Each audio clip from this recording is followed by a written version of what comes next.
It's fine, it's working. So it's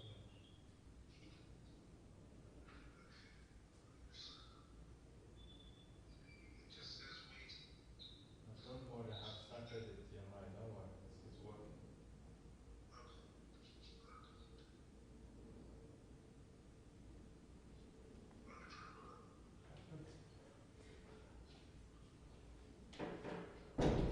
So we begin. Okay. So good evening and welcome everybody to this talk as we prepare to celebrate the feast of St. John of the Cross. And the topic of this talk is John and the Incarnation. And very appropriate it is in these days of Advent. And first of all, on this theme, I just want to make two preliminary points, but rather important ones if we are to understand the importance of this subject in John's writings. John spent nearly 5 years as spiritual director, chaplain at the monastery of the Incarnation in Avila. Not only that, but that was the only time in his life when he would have worked in collaboration with Saint Teresa. For at least 3 of those years she was there, they were there together. It's the one time of collaboration between them when John would have been very much under Teresa's influence. So that dedication to the Incarnation, undoubtedly, John would have reflected upon it, spoken about it, even talks to the nuns on it, etc. The other point I want to make as preliminary out of John's life is that it is from the monastery of the Incarnation, of course, that John is arrested and imprisoned. And he's imprisoned at the beginning of Advent. Advent, therefore, and Christmas is the first liturgical season that he is deprived of any possibility of celebrating. He cannot celebrate the Eucharist, cannot partake in any way in the life of the Church. And it is interesting that some of the most beautiful poetry that he brings with him following August of 1578, when he escapes from prison, the theme of the Incarnation is so important in that poetry.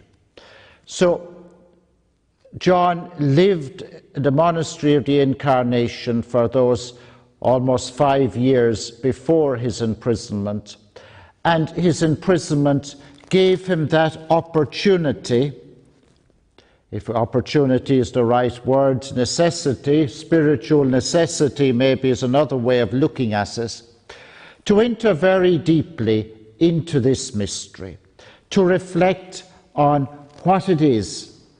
And it is, of course, in John's writings, as we see, tells us over and over again, it is the most important of all the mysteries.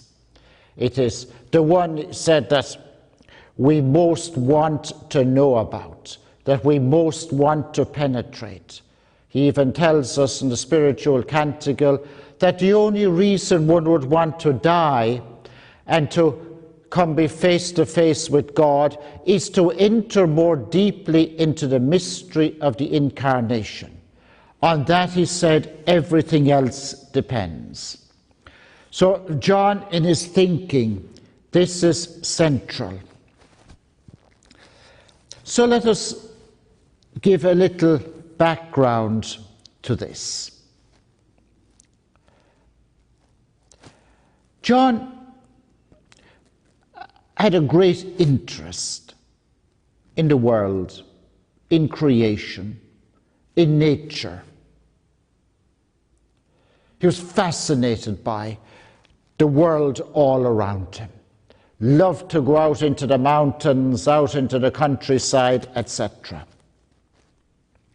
In chapter 5 of his spiritual canticle, there he writes about the God creating everything with beauty, with dignity, in everything that God created. Like the artist, and of course John himself was an artist, he put something of himself into everything he has created. Everything he has created bears something of the wisdom of God, speaks and reveals something of God's wisdom. But then he goes on to say that this is taken much, much further when the Son of God becomes part of creation. Now everything, he said, is lifted up, is raised up to a new place because God becomes part of it.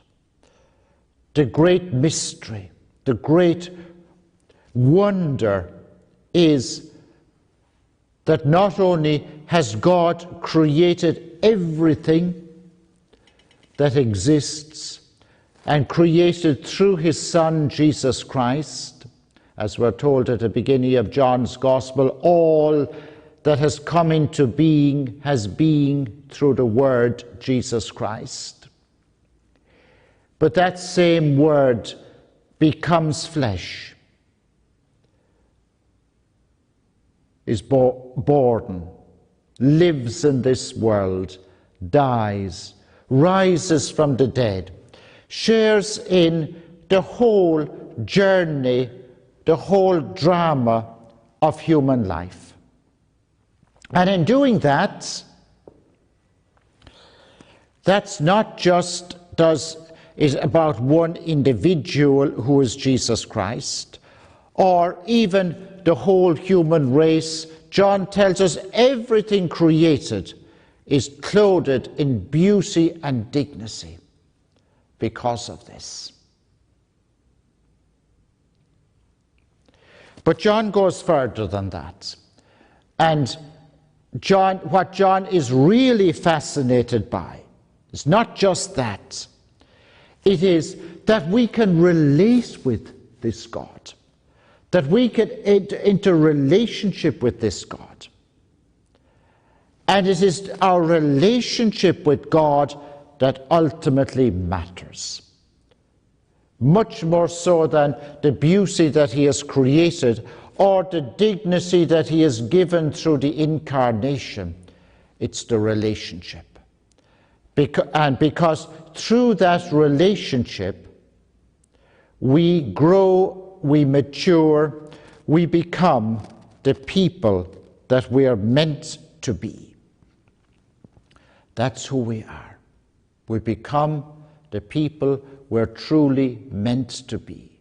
We grow into ourselves, into the fullness of beauty and dignity of what it is to be a human being, that we can relate with God. In chapter 17 of John's Gospel, Jesus tells us that eternal life is this, to know the one true God and Jesus, his Son, Jesus Christ. Eternal life is a relationship. Life is a relationship.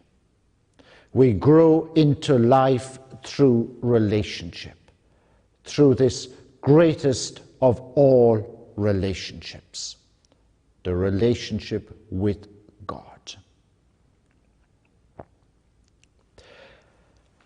Let us just think for a moment a little about John of the Cross's life. What was his experience of human life?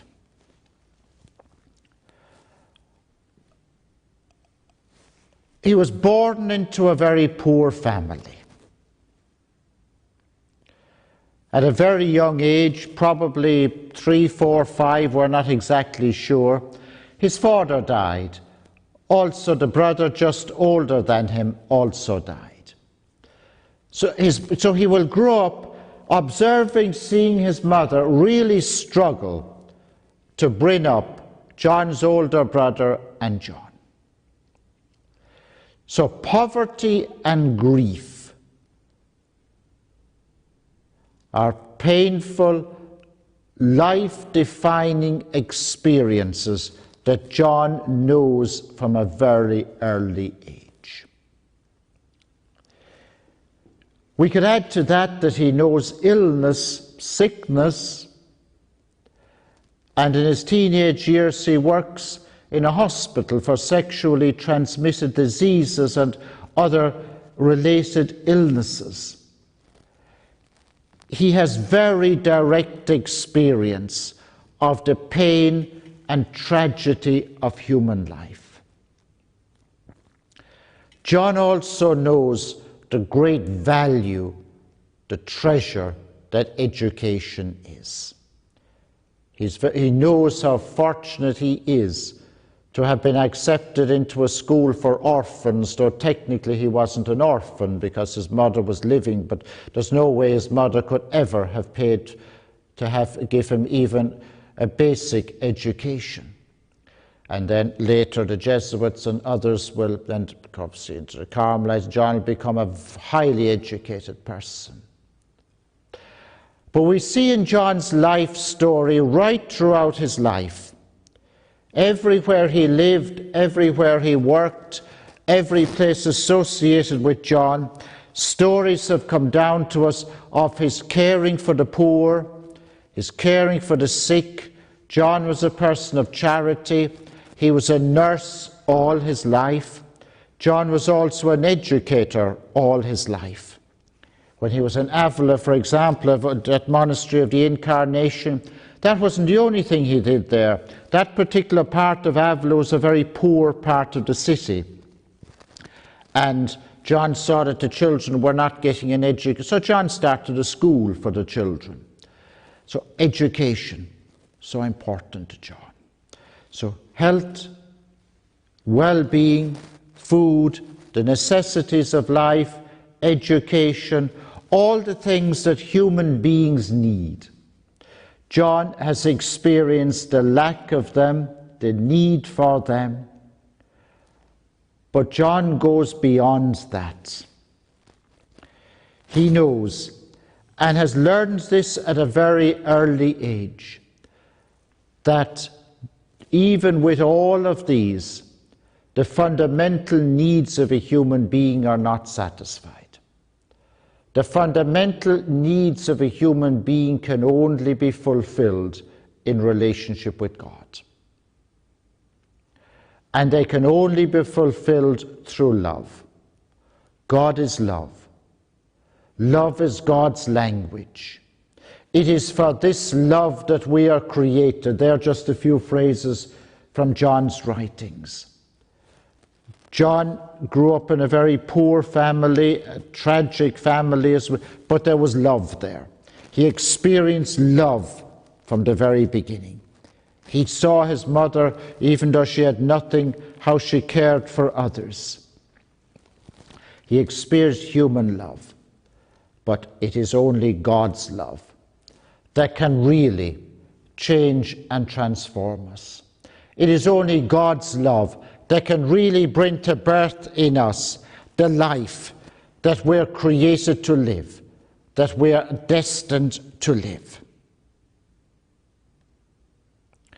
I want to read a little text. This is from stanza 37 of John's spiritual canticle. And after he has said what I've already said a little bit earlier on about this desire to enter deeply into the mystery of the Incarnation, here's what he tells us in his second paragraph. One of the reasons, he said, urging the soul most to enter this thicket of God's wisdom. What a lovely expression, this thicket of God's wisdom is John and nature. And he's seen this thicket. We enter this thicket of God's wisdom.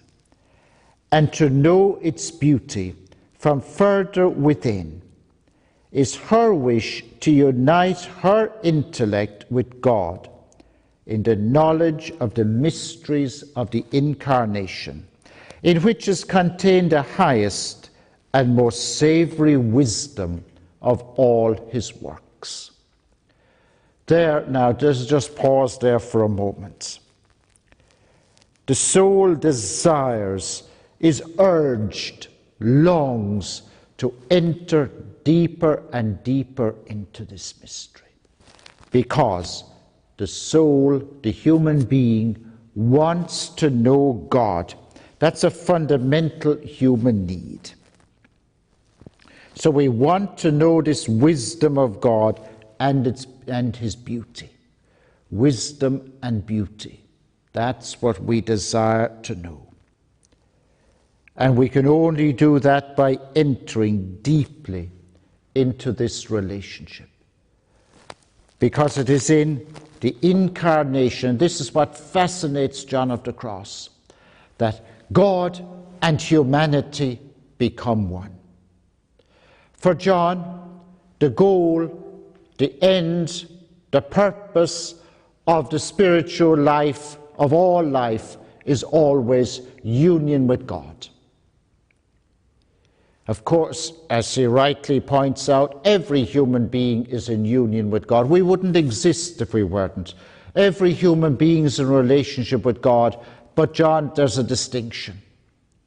And what John is speaking about is union of love, where it is a relationship of love. The human love is transformed into God's love. It's a union of love. That's the relationship that gives life. That's the relationship that brings us fully to live as we truly are.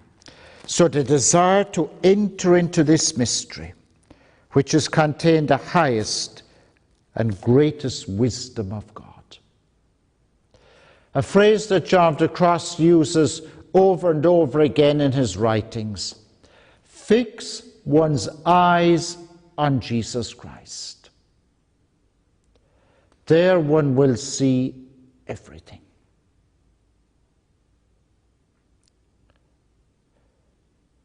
A famous teaching of John of the Cross is that God spoke one word. That word is Jesus Christ. Everything in the scriptures, John tells us in chapter 22 of book 2 of the Ascent of Mount Carmel, everything God has ever spoken about before is about Jesus Christ. Everything he would ever speak about is about Jesus. He is the one word of the Father. To know God, we look to Jesus Christ. When John looks at Jesus Christ, he sees there God and the human being, God and humanity as one. And that mystery is brought to completion on the cross in the death of Jesus Christ. That is the completion of the Incarnation. In death, he has shared the entire reality, existence of the human being. But come back to the text I'm reading here again for a moment. There now, she will know the sublime mysteries of God and human beings. These mysteries are exalted in wisdom, and the soul enters the knowledge of them, engulfing and immersing herself within them. The mysteries of God and of human beings. That's what we come to know. And it is not a knowing in some kind of superficial sense of the word. Rightly, John says it's an entering into. One becomes part of the mystery. The mystery happens in the person. The person is united with God. We could put it something like this: On the one hand, God unites with humanity and the whole of creation through the Son of God becoming human, being conceived in the womb of Mary, being born, living and dying. But the other side of it is that in every person who grows into the fullness of relationship with Jesus Christ, God lives in that person. The famous words of St. Paul, quoted by John of the Cross and very influential, "It's no longer I live, but it is Jesus Christ who lives in me." That new life that Jesus Christ lives in the person. That the Word becomes flesh and lives in the person. That, John tells us, is what we are created for. It is that love, that union of love, that relationship. And for John of the Cross,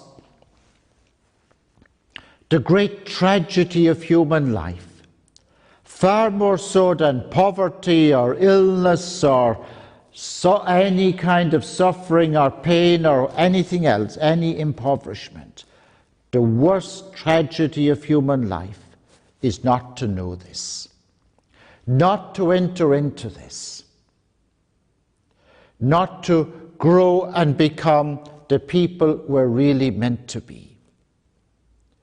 The greatest tragedy of human life is not to know this love that we're created for.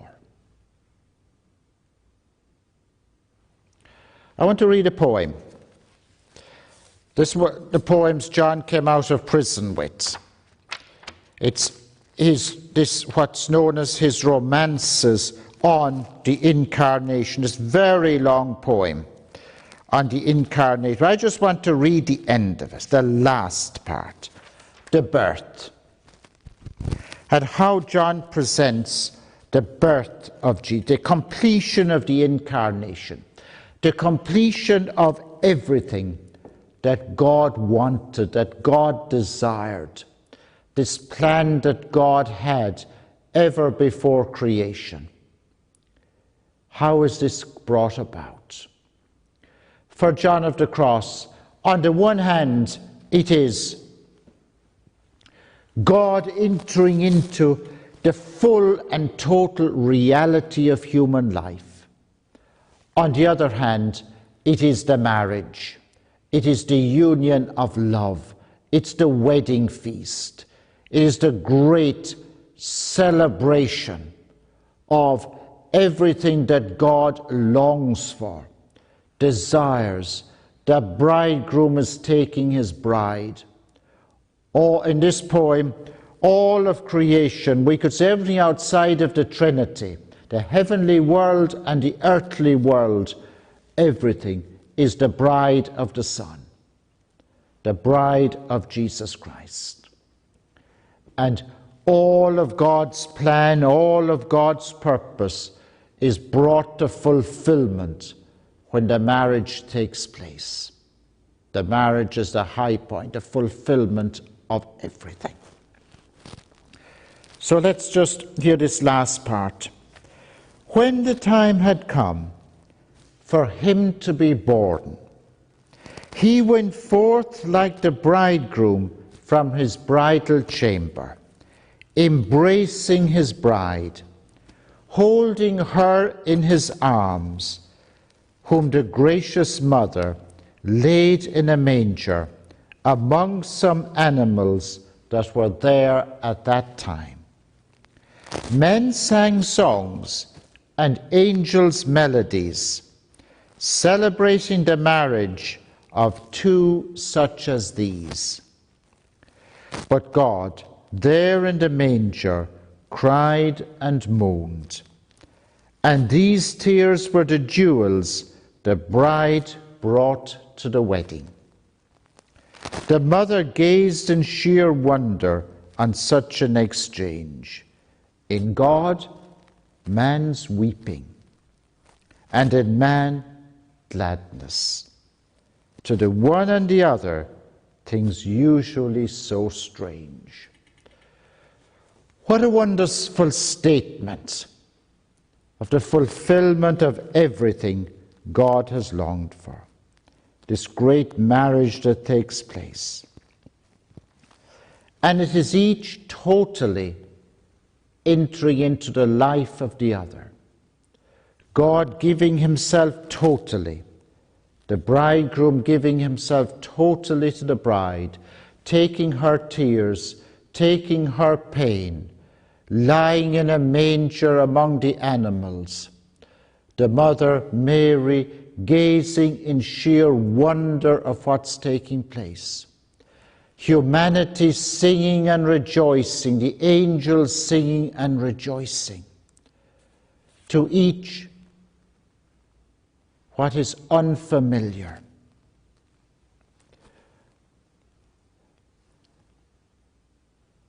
John of the Cross puts the human side of this so much more strongly in other parts of it, where he said, the destiny of a human being is to become God through participation. So much does the life of God live in a person that the person's actions and ways of seeing things and attitudes are godlike, are of God. The person loves with God's love, sees the beauty through God's eyes, lives with the wisdom of God. That total exchange of the gifts that each bring. Humanity brings the pain and the suffering. The Son of God totally embraces that, embraces everything that is the reality of the bride. That is suffering, pain, death, as the Creed tells us, descending into hell. It's God, the bridegroom, totally embracing everything in the bride. No limits. And the bride, humanity, the world, receiving everything, totally participating in the life of God, being transformed in God's love. But there is something else. And this is critical to John of the Cross's whole theology, his whole understanding of this. It's in the piece of the poem just before this.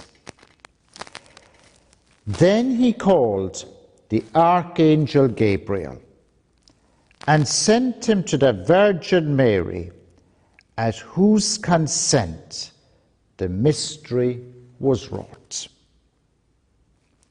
in whom the Trinity clothed the Word with flesh, etc.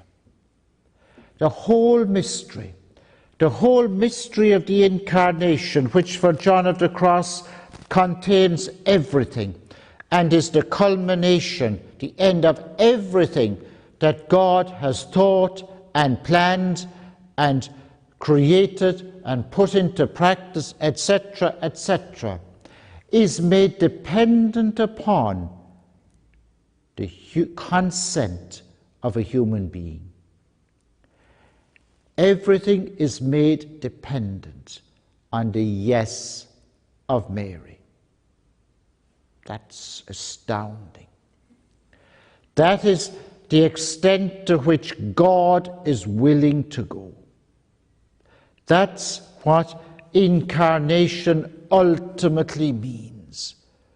God has put himself totally into the hands of humanity, into the hands of those whom he has created, those whom he has endowed with all this beauty and splendor and gifts and everything else.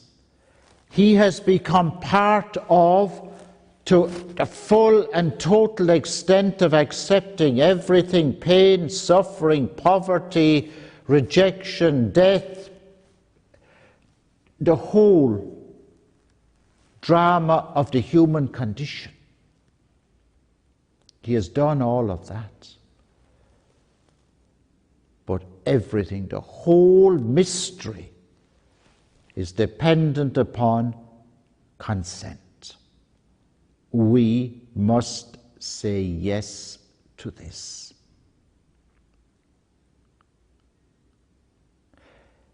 And it is not just that Mary said yes all those years ago, and therefore we're kind of off the hook, so to speak, and she has done it, so that's fine. She said yes, that's fine. No. The whole process of growing and purification, the whole spiritual journey that we walk in this life, the whole life of prayer that we live, that we give ourselves to. What John of the Cross spends most of his time teaching to help us to walk this road, to grow into the people that we're meant to be. Its purpose is that all of us, each of us, in whom God is going to bring this about, that we can say the full and free yes of love. That's phrase straight from John of the Cross's canticle. The full and free yes of love. The difficulty we always have, the struggles that we have in our spiritual lives, is that we are unable to give that full and free yes of love. Mary was the one human being able to do that. When John of the Cross was commenting on Mary, he tells us that Mary lived from the beginning fully by the grace of God. That didn't mean she had an easy life, or that didn't mean that she wasn't living in the darkness of faith. Of course she was. She was living a fully human life. He's not implying anything different, but she was living it fully by the grace of God. And therefore, she was able in total freedom to give that yes of love when the angel Gabriel came to her. Everybody else, all the rest of us, must grow into that. It's a lifetime, or perhaps more than a lifetime. It continues in purgatory, hence John's teaching on purgatory. But for some, perhaps they get there in this life. Most of us, we get some bit of the way. But it is always a growing into and towards that place, that state, where we can say our full and free yes of love.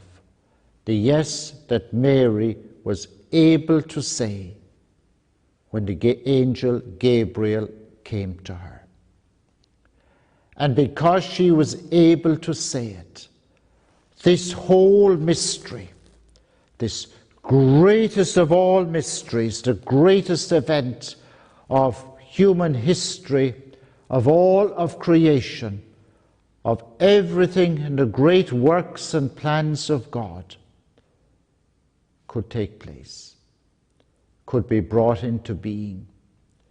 God was not going to do it without our consent. Because fundamental to understanding God and understanding the nature of God and the wisdom of God is that God respects our freedom. Respects our freedom to such an extent that we can put him up on a cross. respects our freedom to such an extent that we can stray all distant from him, respects our freedom that he will wait for us and walk with us. This journey of growth and transformation as the spiritual life. God walks beside us, accompanies us, walks with us, but at our pace.